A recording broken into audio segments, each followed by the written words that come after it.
It's time for Forward Nation Radio.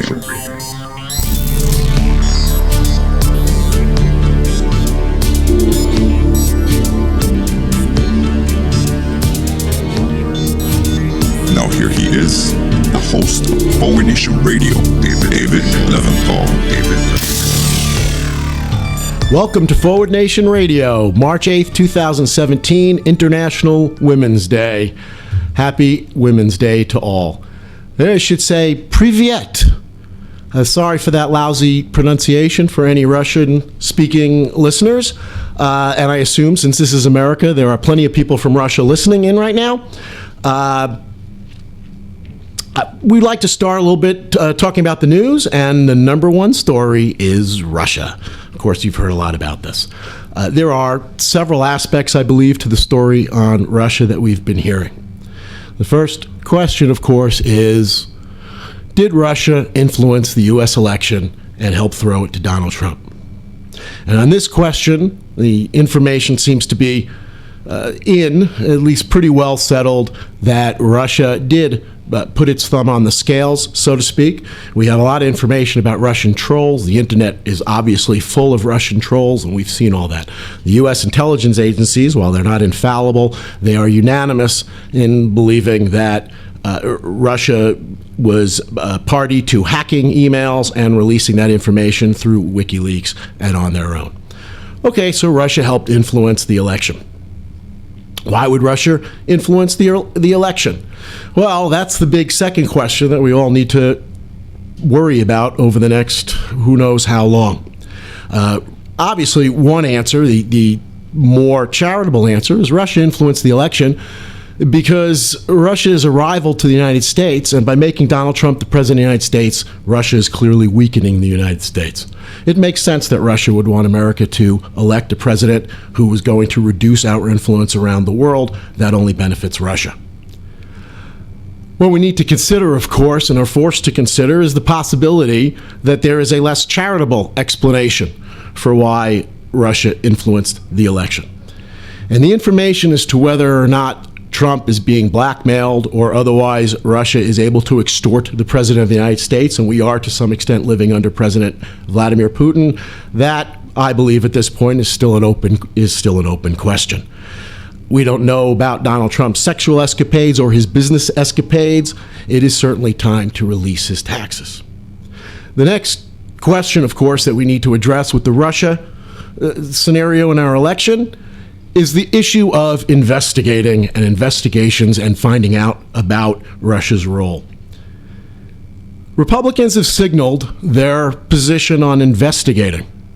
Rand Paul came out specifically and said, there's no value in Republicans investigating Republicans, thus shunting to the side the idea that Republicans in Congress might actually have a role toward, or an obligation to the people, a role in promoting a more honest government and a better society, making it pretty clear what their naked intentions are. And those intentions were made clear by other Republicans as well.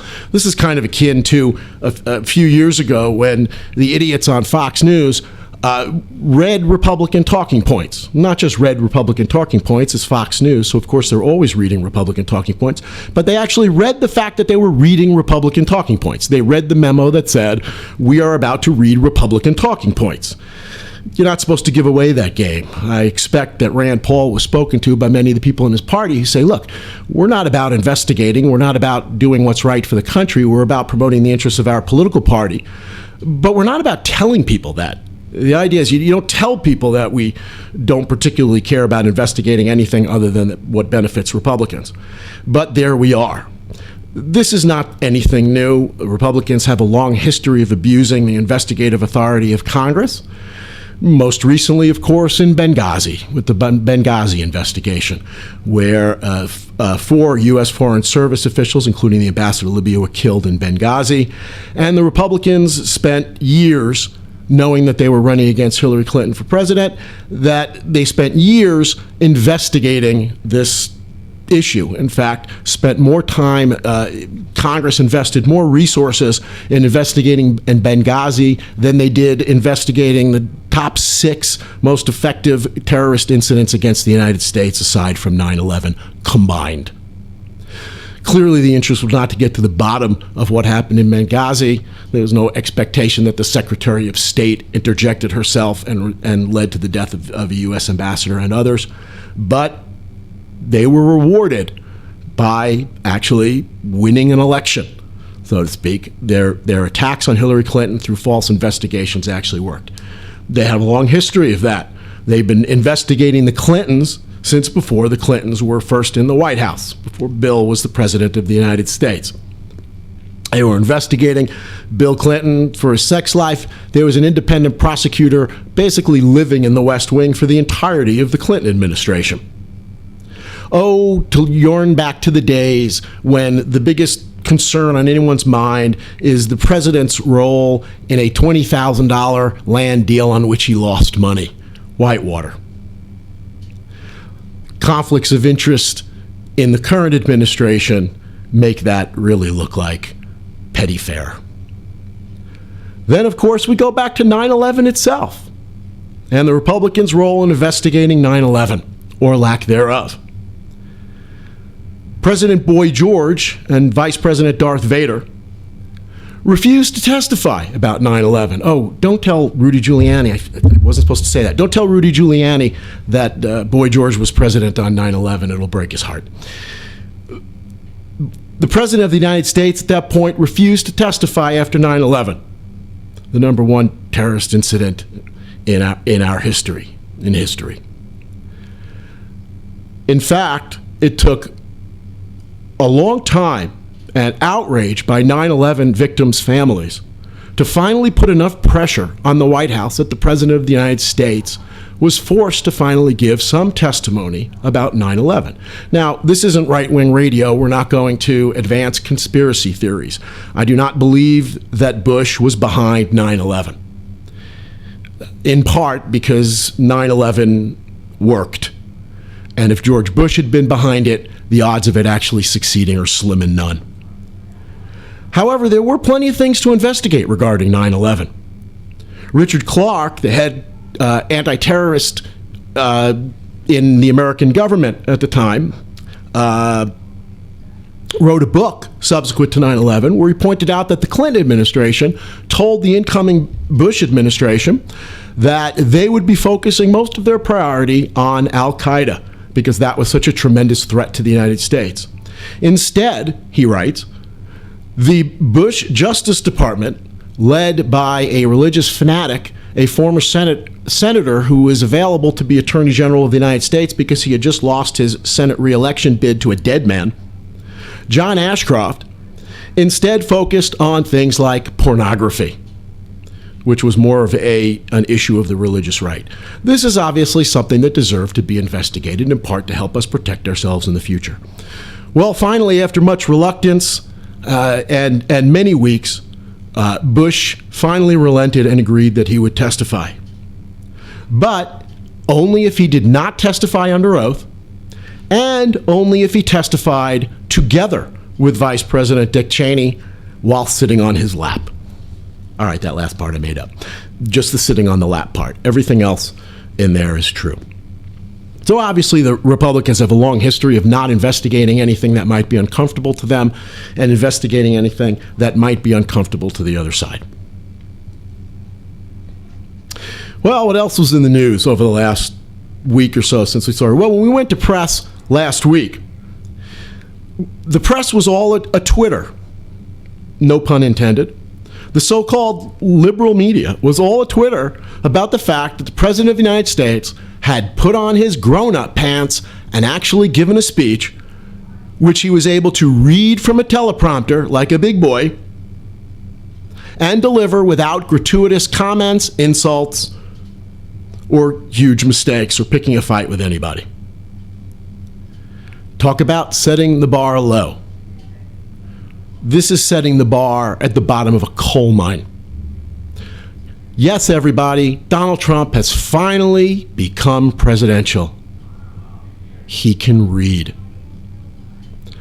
This is setting a bar so low that it can be met by my 5-year-old son, Brennan, named after a Supreme Court justice and liberal icon, who also can read, but who, based on recent Twitter posts, actually probably spells better than our man-child-in-chief.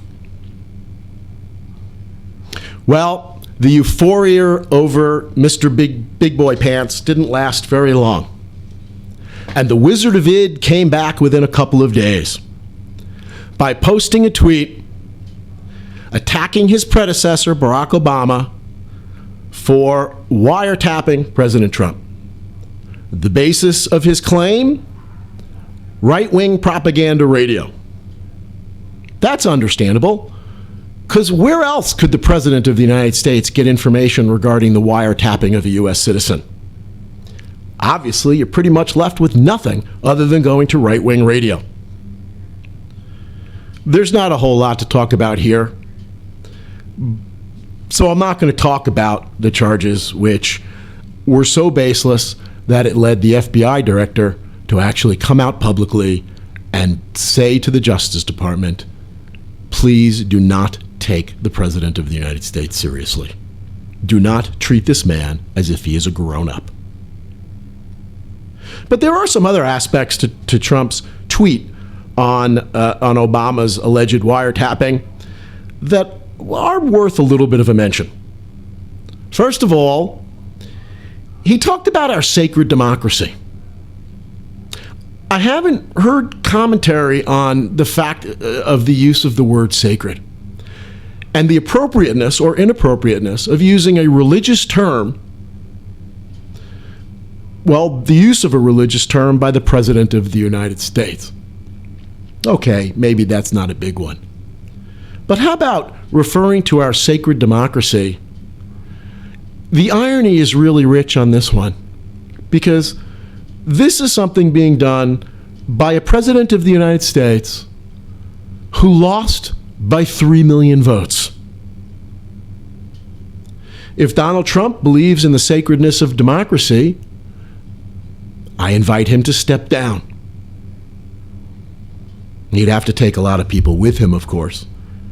But we really want to talk about democracy. We will come back to the issue of the U.S. pseudo-democracy in a future show very shortly.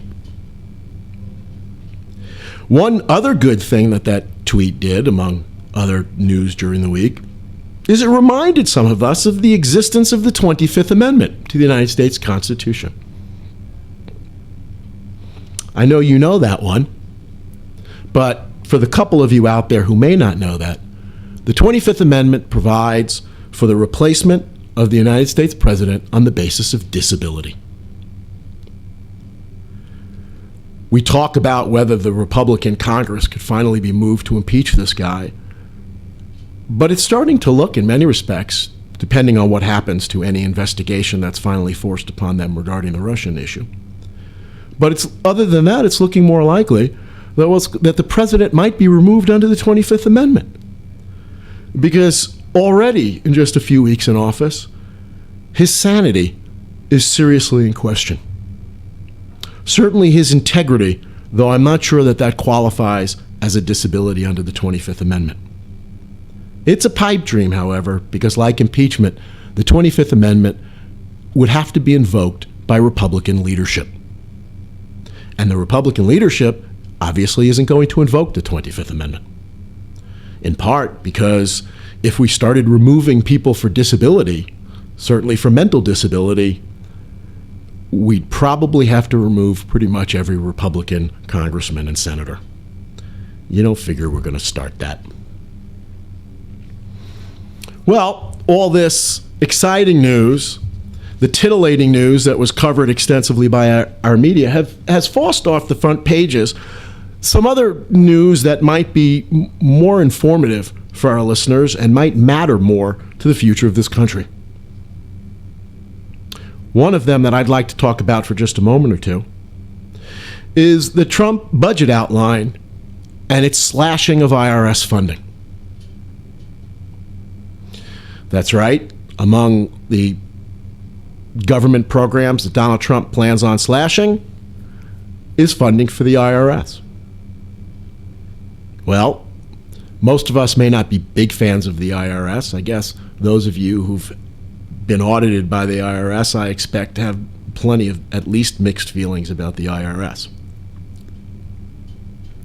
But his call to reduce funding for the IRS as a way to help balance the U.S. budget and pay for his trillions of dollars in tax cuts, primarily for the wealthiest 1%, and his hugely stepped up military spending of over $50 billion a year,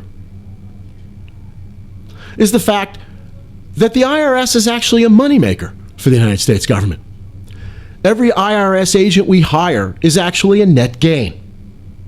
They bring in more money by collecting taxes that were not paid, that should have been paid, than they cost the U.S. government.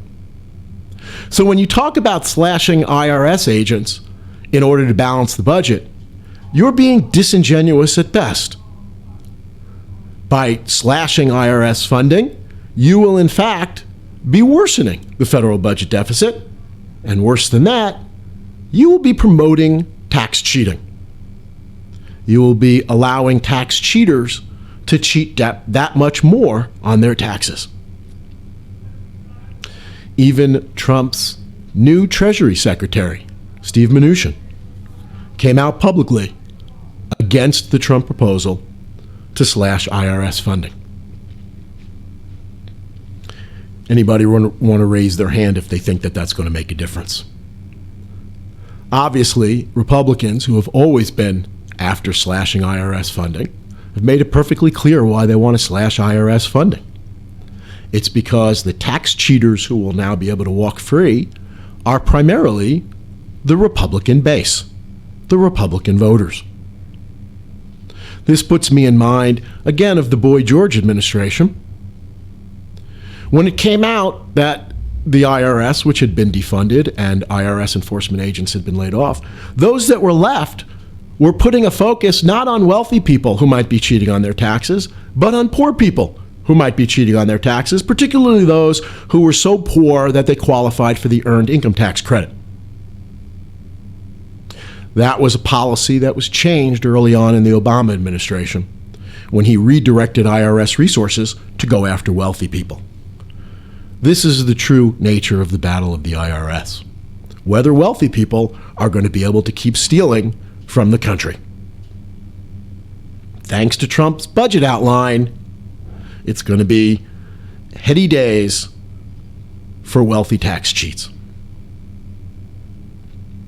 Also in the news, just coming in, breaking news, the Republican health care proposal. Yes, they finally come up with a proposal to replace Obamacare. Oops. Never mind. It looks like the Republican health care proposal is dead on arrival. Not because of Democratic opposition, but because of internal Republican opposition. We will discuss health care at a later date when the Republican proposal is finalized and we can analyze it more fully. But already we've seen a couple of things that should be troubling to most of us. One is the biggest problem that Republicans had with Obamacare, which of course was a Republican health care plan to begin with. The biggest problem that Republicans had with that plan was that it gave too many resources to poor people and middle-class people, and it didn't give enough to the rich. So we've already seen in the outline of the new plan that the Republicans will shift resources from helping poor people buy insurance to letting the American taxpayer pay for wealthy people who are already paying for their own insurance. Didn't see that one coming. One other thing, though, that we should be happy to see with the Republican health care proposal is finally someone has had the decency and the bravery to stand up against the evil of Planned Parenthood. That's right, everybody. Republicans are following through on their threat to destroy Planned Parenthood. A particularly worthy thing to talk about on International Women's Day. That's right. What the Republican health care plan will end up doing, and I think it's a pretty safe bet that whatever they end up with will do this, what the Republican plan will certainly end up doing is making it more difficult for women to make good health care, to make good reproductive choices, and men too, by the way. And it will increase the number of abortions that women get, despite Republicans professing to be against abortion. More on health care soon, but like everything else, there's nothing to be optimistic about. Finally, in the last piece of news, here's a fun piece of news before we go, and this will lead into the main subject of our discussion today. The Des Moines Water Authority in Iowa brought an action against a public utility for, it turns out, putting unacceptable level of nitrates into the drinking water of the citizens of Des Moines, Iowa. They brought a federal lawsuit, did the Water Authority, against that public utility. This, of course, puts many of us in mind of Flint, Michigan, where people in Flint, Michigan were exposed to lead in their water because of decisions made by the Water Authority and by a state overseer. Well, upset by the possibility that people in Iowa might have their health threatened by nitrates in the water, by unhealthy water, the Republican state legislature has rallied to the rescue. Not of the people, but of the public utility, by passing a bill to disband the Water Authority and replace it with a different water authority, which would presumably drop the lawsuit. This effort is apparently facing huge opposition, but it doesn't matter. It's going through anyway. Okay, I'd like to switch gears a little bit now and talk about ethics. I think the concept of ethics and what derives from our understanding of ethics and their role in society explains a lot of what's going on in our society right now, and I think understanding how ethics works and our ability to enforce ethics and why we might want to do so will give a lot of context to a lot of what we're reading and a lot of what we're going to be discussing. So I'm going to spend probably the rest of the program talking about ethics. First, of course, what are ethics? Ethics are basically the rules of the game, the rules of the community. Ethics are how community will prompt individuals within that community to act not for the benefit of themselves, but for the benefit of the community at large. Why? Because we're all better off if we don't act selfishly and instead act for a greater good. With due apologies to Ayn Rand, who is a big favorite of Speaker of the House Jim Rat,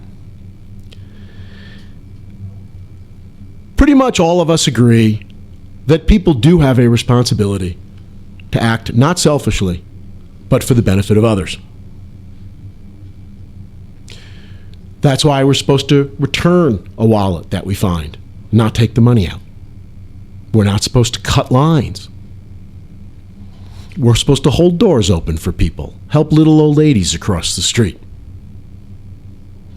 not harm people beyond anything that we may have to do without being able to stop it. Where do we get our ethics? Who enforces them?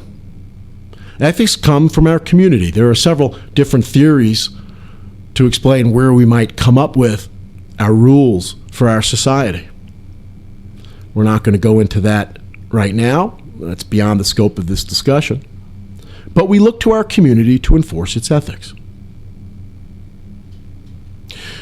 When the community is sufficiently certain that they want everybody to behave in a certain way, and when the community is large enough, such as, for instance, the entirety of New York City as a community believes that we should not be discriminating against people based upon sexual orientation, we pass a law. We pass a law that can be enforced. But in other cases, we don't enforce ethics through laws. They're enforced, if they are at all, through our community. For those of us who were forced to read the Scarlet Letter in school, we might think back to Hester Prynne having to wear the letter A on her breast wherever she went in the community. This was a way to tell her and everybody else in the community, you do not violate the community's norms.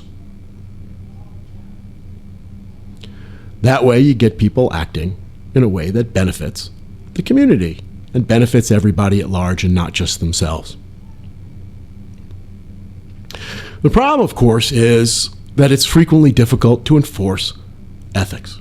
The changing nature of one's community is a threat to our enforcement of ethics. We do not live in communities that tend to be as insular as that in which Hester Prynne lived centuries ago. Those of us who read that story now look back and think that's a little quaint. That's awful, but why didn't she just move? Why didn't she just move somewhere else and then take the Scarlet Letter off and live a normal life? The fact that we can move from community to community and our communities are not so isolated makes it more difficult to enforce our ethics. Why does this matter? If you don't enforce ethics, the ethics fall apart. Once people start violating the rules, you create a race to the bottom. You've experienced that when you've been waiting for a municipal bus, perhaps, and one person cuts the line. If the community, in this case those people on the line, don't immediately rebuke that person, what happens next? Other people start joining in. Hell, if this person's cheating and getting away with it, benefiting himself, then why don't I?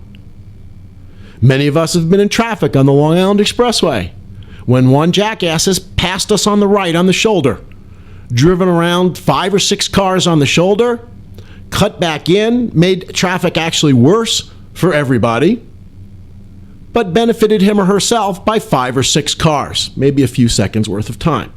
Inevitably, when you see the first car do that, what happens next? You see other people follow. You create this race to the bottom. Because in an ethical world, it is the unethical person who wins. In a world in which everybody returns a wallet that they find, the one person who chooses not to return a wallet has it perfect on all ends. If he loses a wallet, he gets it back. If he finds a wallet, he gets to keep it. So the whole system's going to break down unless they can be enforced. That's why people feel guilt. That's why I argue much of the reason why we have religion. I think we created religion, society created religion in part to let people believe that there will be a price to pay at some point. For those people for whom guilt is not enough to change their behavior. I don't take money out of the wallet because it's not worth it. The $20 I get from the wallet will lead to such guilt that I don't want to take the money out of the wallet. It's just not worth it to me. So I act ethically. I leave the money in the wallet. I return the wallet as is. For those people who have less guilt, there are going to have to be other ways to enforce ethics. Religion is one way to do that. When you look around at society and you see, especially now, during the Trump administration, when you have the ascendancy of truly the lowest life forms on the planet, you think, why be ethical? Why be decent? Everybody else is cheating and getting away with it. Everybody else is lying and getting away with it. Why don't I? Well, it looks like they're getting away with it. But trust me, there will be a price to pay at some point. Not necessarily in this life, but in the next one. This is a way to scare people enough into thinking that acting ethically would be a good idea. Because will we do the right thing? Will we do the community-minded thing when it is in our personal interest to do the community-minded thing? Of course we will. Osama bin Laden would have acted ethically if it was in his best interest to act ethically. If we can make more consistent, harmonize our personal well-being with the community well-being, we will all be ethical. Well, that's with human beings. What about businesses, corporations, which comprise the bulk of the U.S. economy? And let's face it, have a huge impact on the way we behave and an impact on the way our society conducts itself. Are businesses asked to be ethical? Are businesses being ethical? Some of you might be familiar with the famous or infamous Ford Pinto case, where Ford was making a car called the Pinto that was made with a slight defect. This was in the 1970s, so I'm going back a long way. But it's still in business textbooks. Ford made this car in the 1970s with this defect. The small defect meant that the car tended to burst into flames when it was bumped from the rear. So when Grandma, driving her Ford Pinto, stopped at a red light and the person behind her wasn't paying attention, I wanted to say it was texting, but this is the 1970s, we weren't texting. When the person behind wasn't paying enough attention and bumped Grandma from the rear, Grandma's car tended to blow up. Ford knew about this problem and chose not to fix it. The problem could have been fixed, in fact, with a part that cost $11. Obviously, the expense to Ford would have been more than that because they would have had to recall the cars and replace them. But it was an $11 piece that would have fixed the car. And instead, they decided that they were better off selling the car as it was.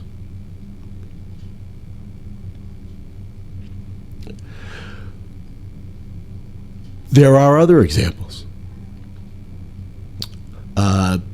Roger and Me, Michael Moore's first movie, a funny and interesting movie, tells the story of General Motors and what happens when a company like General Motors picks up and closes a factory employing thousands of people, the extent to which that devastates the town.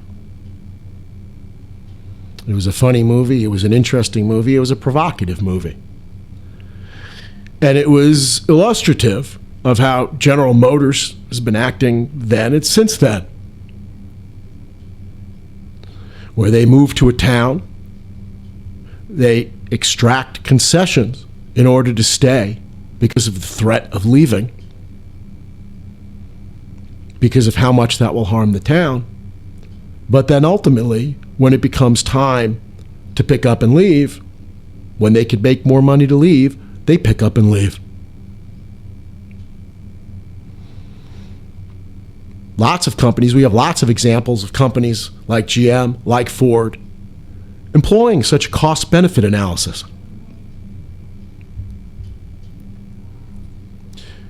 I can remember back to the first space shuttle disaster, the 1986 Space Shuttle Challenger disaster.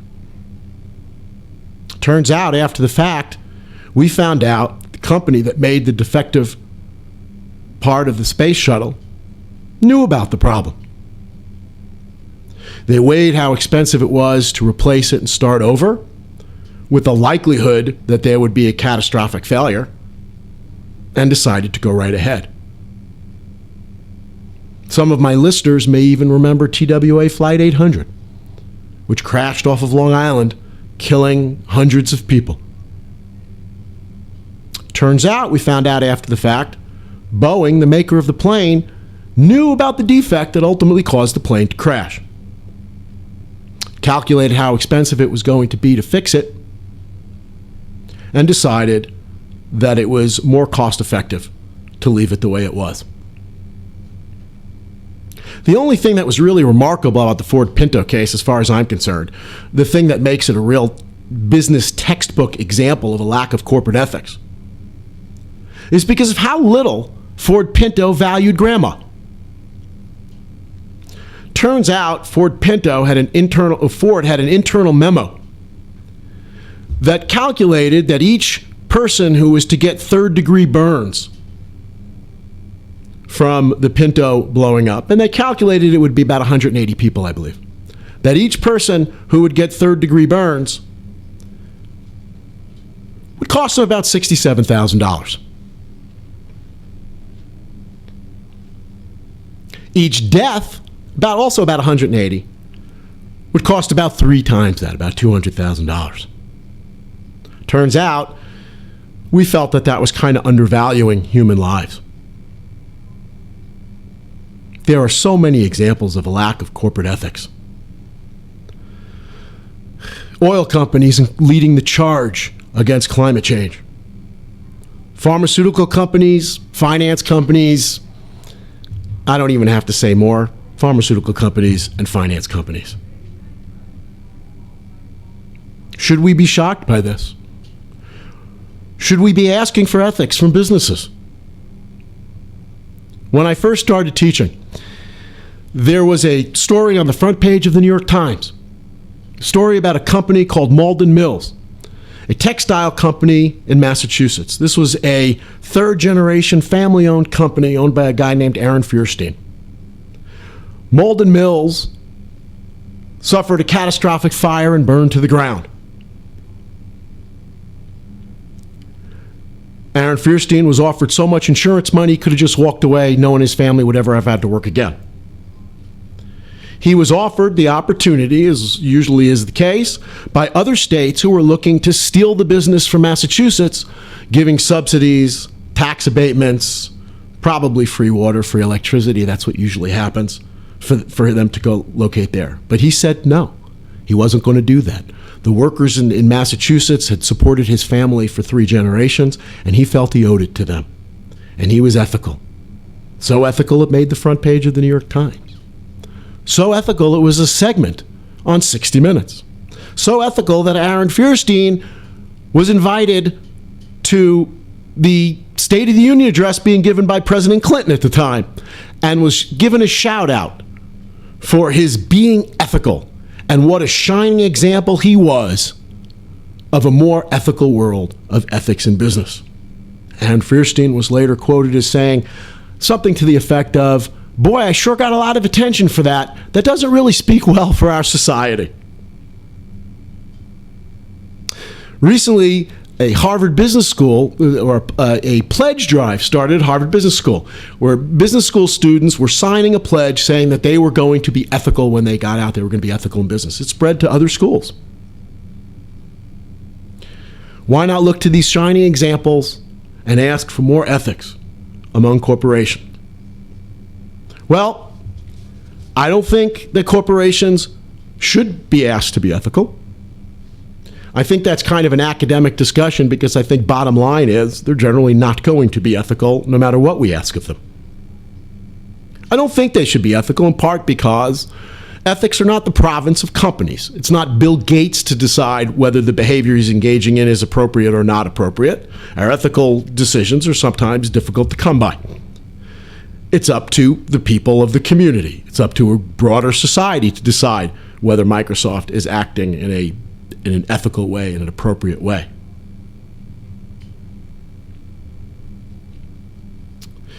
I think that it's easy, once people get into the business world, to rationalize their lack of ethical behavior. We look around us. Remember, ethics come from our community. And in the business world, we see people cutting corners, making compromises. When students are asked in business school, would you engage in the kind of behavior that has made the headlines? The answer is easy to say. No, of course not. I wouldn't be that unethical. But that's not the way that kind of step-by-step sacrifice of your ethics works. In fact, it works step by step. What happens is you don't get from point A to point Z overnight. You do it by a series of steps. It's one little compromise after another. And when you're going to find out that you are involved in a race to the bottom, where your business success is going to depend on your being willing to compromise your ethics, I don't care what promise these people have signed to business school. When they get out into the working world, they're going to start compromising on their ethics.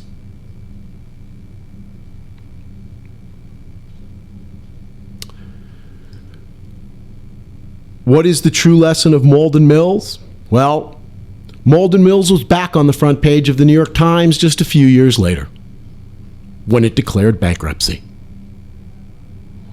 Experts said that the company had to declare bankruptcy because of the ethical decisions that its owners had made.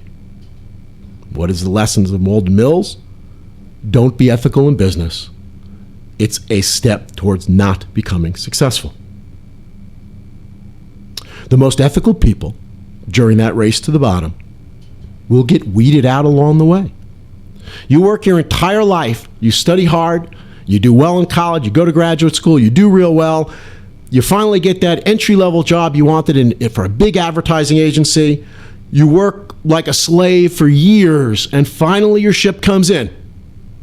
And your boss comes up to you and says, you finally got your own account. Congratulations. You've got the Philip Morris account, and we'd like you to sell cigarettes to children. And you stand up and say, I'm sorry, I'm not going to sell cigarettes to children. That's not who I am. You can expect that that's the end of your business career. If it's not the end, it's certainly the end of your advancement. So for the most part, and I realize I'm overgeneralizing here, but I don't think I'm overgeneralizing a whole lot.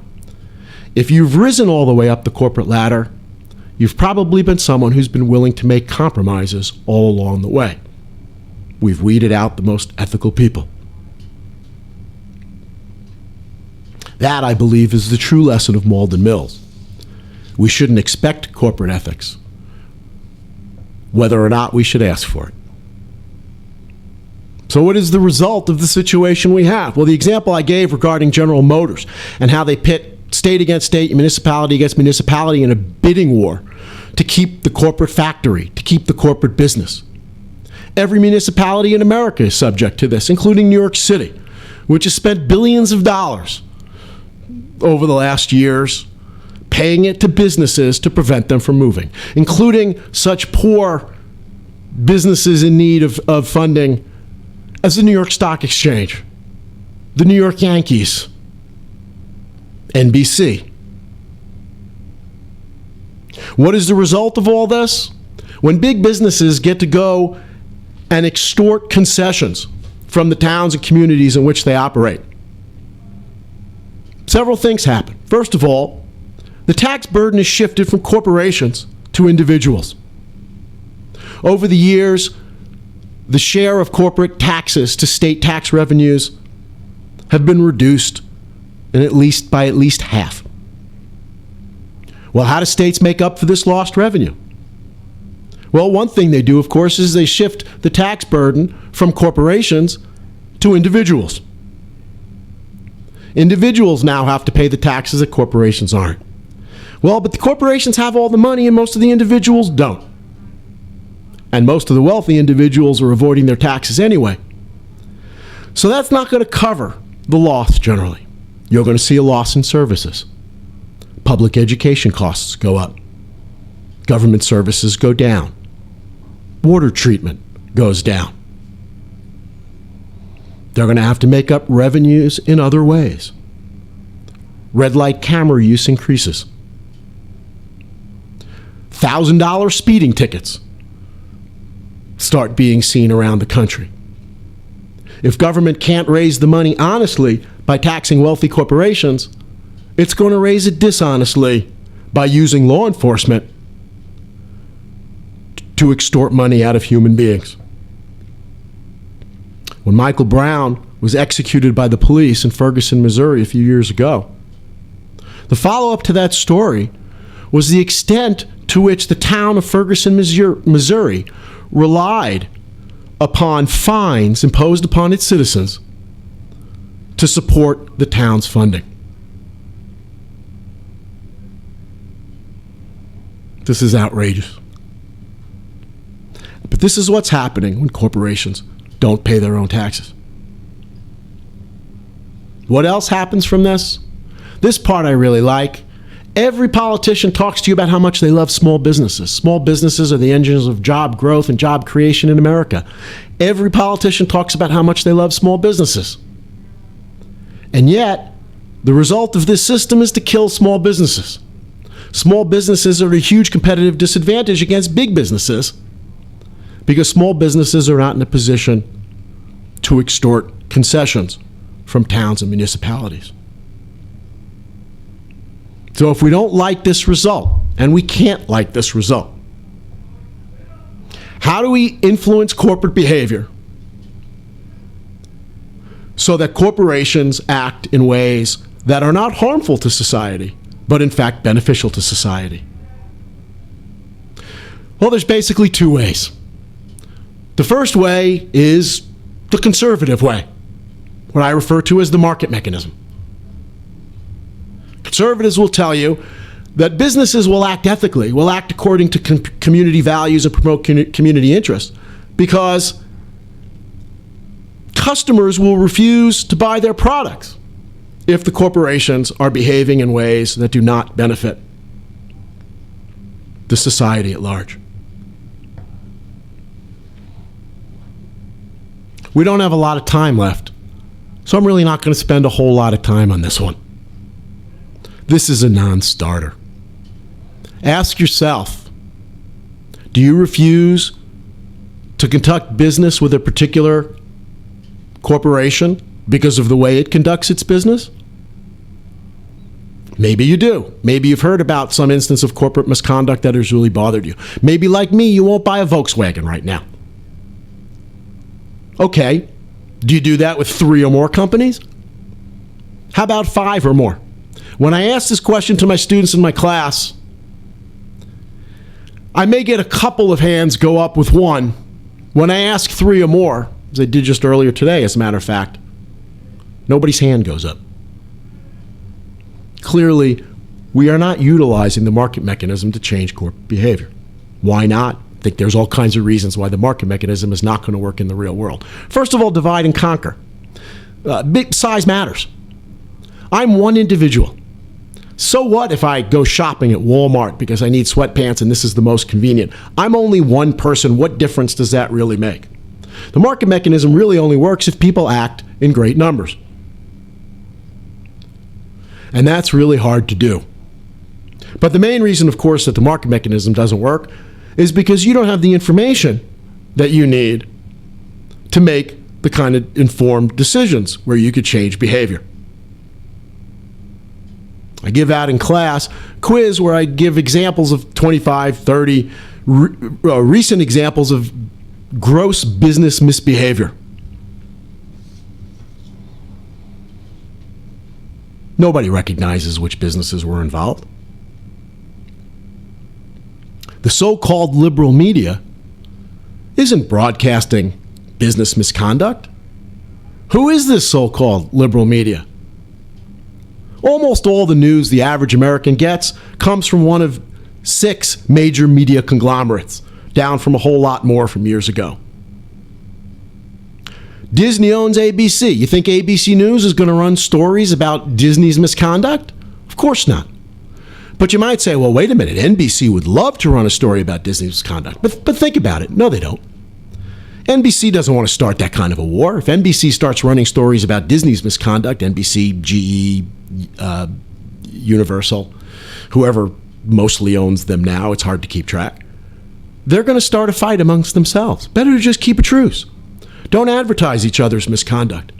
Take a look at the evening news. Or better yet, don't take a look at the evening news. There's no news on the evening news. ABC Evening News had been promoting its weatherman in its commercials. There's the news for you. You'll find out which woman threw a baby out the window, but you won't find out which corporations are acting in ways that are harming society. The way we enforce free speech in this country, the amount of news that comes from corporations, not just those who own media, but those who advertise in media, those who are able to throw alternative facts out into the world, i.e. climate change, means that we are often more misinformed than we are informed. Finally, confidentiality agreements are routine in corporate America. Businesses require their customers frequently, certainly those who have a complaint against the company, to not share negative stories about them. A recent story about businesses bringing actions for customers who put negative reviews up on the web. The problem with the Ford Pinto case was how little Ford Pinto valued the life of the people it harmed. How was it able to do that? Well, when someone blew up in a Ford Pinto, Ford had someone really sympathetic, really nice, a grandmotherly looking old lady, someone who was chosen for her job because of how empathetic she was, how she could sit with you and cry and hold you and hug you while she told you how much Ford cared for you.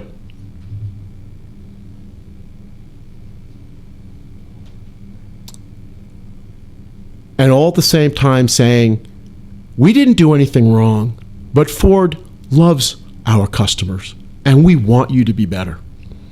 All we need you to do is sign right here. And when you sign right here, one of the things that you're going to do will give you $10,000, $20,000 to help you pay for your medical bills. But with that comes the fact that you will promise never to tell anybody what happened to you. Confidentiality agreements, by their very nature, are an affront to a civilized democracy and a civilized company. I'm being told, by the way, that the current owner of NBC is Comcast, although I believe I read something that's a little more complicated than that GE still has some interest. They're looking to get more interest, and Universal, it was NBC Universal for a while. I think it may be a little more complicated, but anyway, it looks like Comcast is at least the main owner. But either way, it's a major corporation that has a tentacle on every aspect of our society. So the market mechanism doesn't work to change corporate behavior and make businesses act in ways that benefit society rather than harming it. What other means do we have? Well, the answer, and the reason I'm a liberal, is we have laws. We have the legal mechanism. We can pass laws, we can regulate. We can make it in a corporation's interests not to violate the law. A cruise ship company may not dump its human waste into the oceans, not because it has ethics, but because perhaps the likelihood of getting caught and the fine is so great that it's just not worth it. It's just not in its interests anymore to act in those ways, to do something that is harmful to society.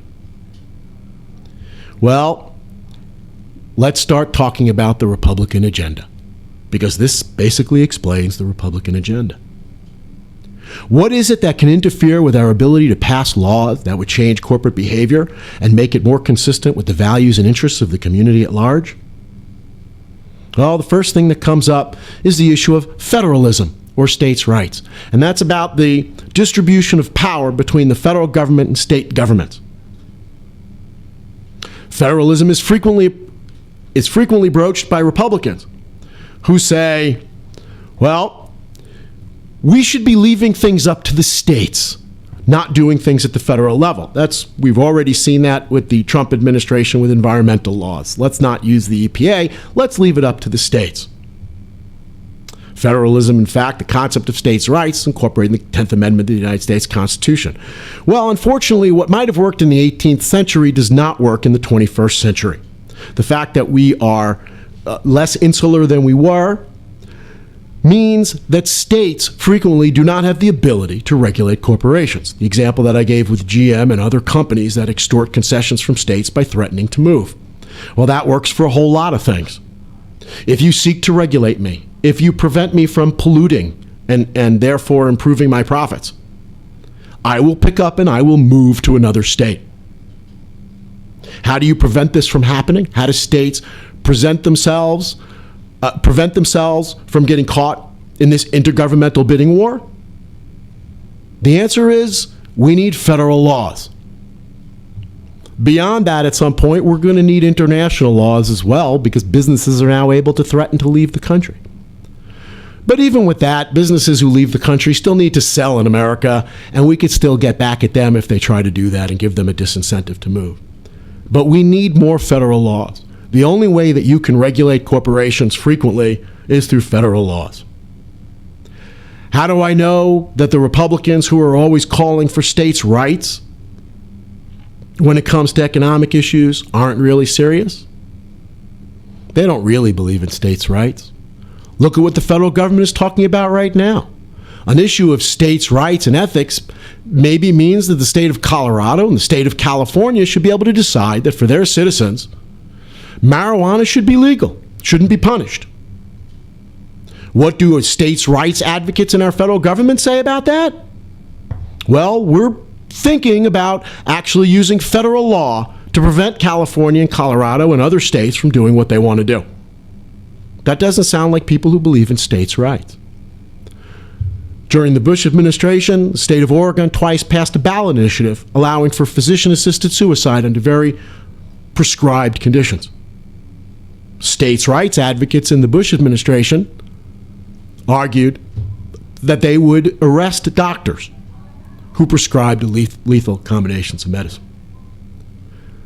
There are legions of examples of where Republicans in Congress who argue states' rights to prevent the federal government, the only entity that can regulate corporations, from regulating, don't really believe in states' rights. What this is really about is corporations' rights, because that's who really benefits from their unwillingness to pass federal laws. This explains our current attack on regulatory agencies and why Republicans are always so quick to starve federal agencies of money. It's called starve the beast being government, the government regulatory state. They have a name for it. That's right. Starve the beast means if you deny all these money, all these resources for federal agencies, they won't be able to regulate. The result, again, is we're all worse off in the long run. You will not change business behavior to make it more beneficial for society. You will, in fact, allow businesses, encourage businesses to act in ways that harm the rest of us while benefiting themselves.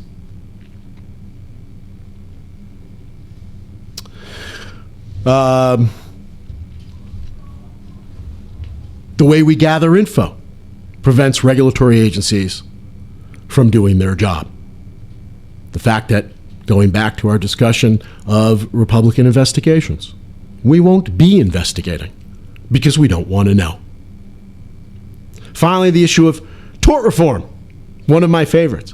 Many of you out there who aren't aware of any business misconduct have heard of the famous McDonald's coffee case, the legend of McDonald's coffee. Woman spills hot coffee on herself. Oh my God. Sues McDonald's. Poor McDonald's. Look at all the money that poor company's going to have to pay because this woman spilled coffee on herself. That's ridiculous. Well, it turns out that the story that you've been told about McDonald's coffee is basically bullshit. That in fact the situation, what McDonald's did, was far more egregious. But there's a reason that legend is being spread. It's the same reason that emails go around. Some of you might have gotten this, that tell you in 2 sentences something that happened and then say, see, this is an example of how our legal system is run amok. Attack the legal system. And you can promote something called tort reform, where you give corporations immunity from lawsuits, either whole or in part. You reduce damages that jurors can award. And people support this with the idea that's been fed to them that corporations are the subject to blackmail from individuals, and oh, how hard it is to be a corporation. These stories are made up. We ran a program at my school several years ago where we invited the assistant head of the tort division of the Manhattan Institute, a conservative think tank, to come talk to us about the issue of tort reform. He was the first one to speak, and he told the McDonald's coffee case. And I looked out in the audience, and I could see the audience getting upset at the ridiculousness of this. I also looked on the panel where there were a couple of more liberal legal activists who knew the true story of the McDonald's coffee case and couldn't wait for their turn to correct all the misstatements that this man was making. And I could see the audience turn when they were shown the true facts, that it turns out it wasn't that bad. What is the theory of tort reform? The legal system can't be trusted. McDonald's is subject to these lawsuits that, oh, poor McDonald's. We have frivolous lawsuits. People are bringing lawsuits that have no basis. President Boyd George signed a bill during his administration to limit punitive damages and said that will eliminate frivolous lawsuits, or at least reduce frivolous lawsuits. This was a ridiculous statement on its own because by its nature, punitive damages are not awarded in frivolous lawsuits. Punitive damages are only awarded in victorious lawsuits. There are frivolous lawsuits. They are designed to extort a few dollars out of a company or an individual who finds it not worthwhile to go to court. But the best example of why we need tort reform from the right is that people are too stupid to serve on juries. Juries can't be trusted to render a fair and impartial decision. Evidence doesn't seem to indicate that, actually. But more than that, I really find this argument interesting. Here's the way juries work. People are chosen to serve on a jury because they've demonstrated that they are unbiased and they could render an unbiased and thoughtful, honest opinion. They are forced to sit there and listen to both sides present their testimony for days, at least. They are listening to both sides. And there is a neutral arbiter, the judge, who prevents the introduction of information that could be prejudicial or mislead the jury into making a bad decision. If people are too stupid to serve on juries, I put it to you, we have deeper problems than changing our legal system. We need to change democracy. Because compare a juror to a voter. Are voters unbiased? Let's face it, most voters already know who they're going to vote for president in 2040. Whoever's running for the Democratic or Republican Party because they have one of those tattooed on their butts. Are people forced in a Democratic election to listen to both sides' arguments, to listen to a full discussion of all of the issues in play? Of course not. That's ridiculous. The average American is pretty uninformed. Is there a neutral arbiter to prevent voters from being confronted with misleading, prejudicial, biased information, alternative facts even? Obviously not. In fact, one would argue that that's pretty much the way the average voter makes his or her decision. That's almost the entirety of information that many of our voters have. If people are too stupid to serve on juries, people are sure as hell too stupid to vote. And I've been saying this for a long time, and obviously, in 2017, the evidence is in. Our legal system does need reform, but generally in the opposite direction. It's a corporation that spends millions of dollars on fancy lawyers that can bend the legal system to their own benefit. They're not being victimized by it. Erin Brockovich is an uplifting movie, but it's really not the best uplifting movie. It's not most representative. A different movie, A Civil Action, is far more representative of what happens more often in our justice system, where corporations use their money to pervert the legal system. Finally, just briefly, the last thing is something called arbitration clauses. Corporations have learned to get themselves out of the legal system by forcing people who do business with them to sign away their right to bring a lawsuit. This should be blanket illegal, but it's not, and it's growing.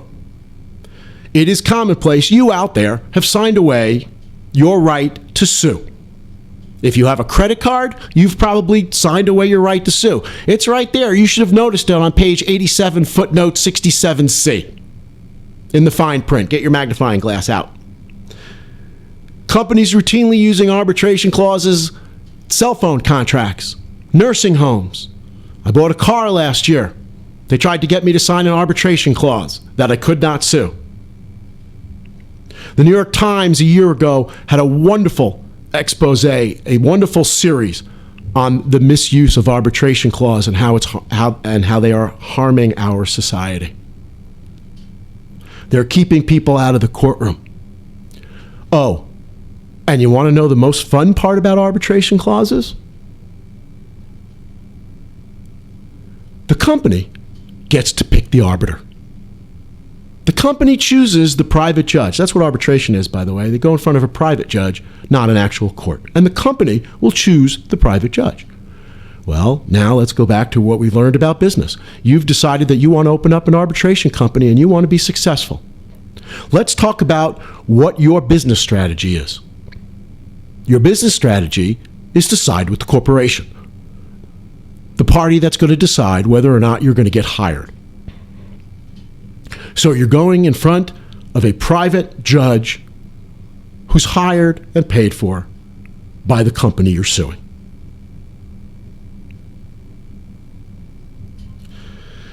This will lead to a further discussion later about campaign finance reform and how we need to change the way our politicians are elected. If politicians are not out there passing laws that benefit the American public, we're sunk.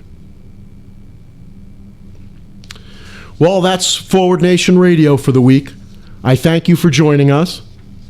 I once again thank our entire crack team, our producer Damian Hardeen, Julia Adamo, our director of research, Carolyn Balcom, our graphic artist, Nicholas Brell, technology director, Rafi Cooper, our announcer Mario Brito, and our new staff member, who I have not yet met, Paula Volos, who will be in charge of something really important. Please join us on copy editor. Thank you. I'm reminded that sorry, Paula, that she is our copy editor. Thanks to everybody. Thank you for joining us. I look forward to seeing you next week, and I look forward to seeing you on forwardnationradio.com, on Podbean, all the usual places. Thank you very much. Have a good week.